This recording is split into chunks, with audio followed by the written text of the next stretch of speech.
Comment incarner concrètement l'évangile dans un monde dominé par la recherche du succès, de l'argent et du chacun pour soi?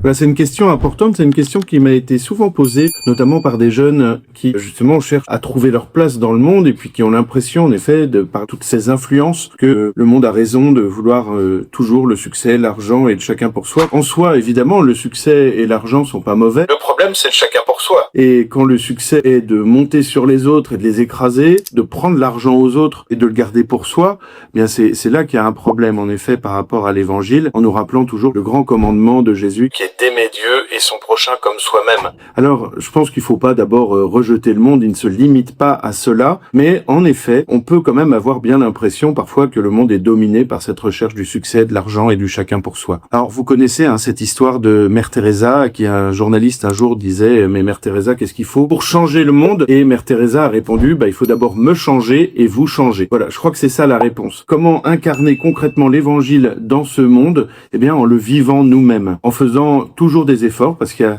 en effet cette influence et puis cette tendance qui en nous est liée au péché originel, au suite du péché originel qu'on appelle la concupiscence, qui fait qu'on pense d'abord à soi plutôt qu'aux autres et à Dieu. Eh bien, il faut lutter contre cela. Il me semble souvent que la concupiscence, c'est quelque chose comme la gravité qui nous attire vers le bas, qui nous attire vers le sol, alors que il nous faut faire un effort. Vous voyez, là, je suis debout. Pour rester debout, eh bien, il faut toujours faire un effort, être constamment en utilisant ses muscles pour rester debout. Si on ne fait rien, on tombe. Eh bien, dans notre vie chrétienne, c'est commencer par notre propre conversion, plutôt que de critiquer le monde, eh bien, de s'efforcer de vivre ainsi des vertus, des valeurs de l'évangile. Et puis en témoigner. Puis je pense qu'il y a vraiment un point important aussi, c'est de s'appuyer sur les autres. L'amour du prochain, c'est important aussi pour s'entraider.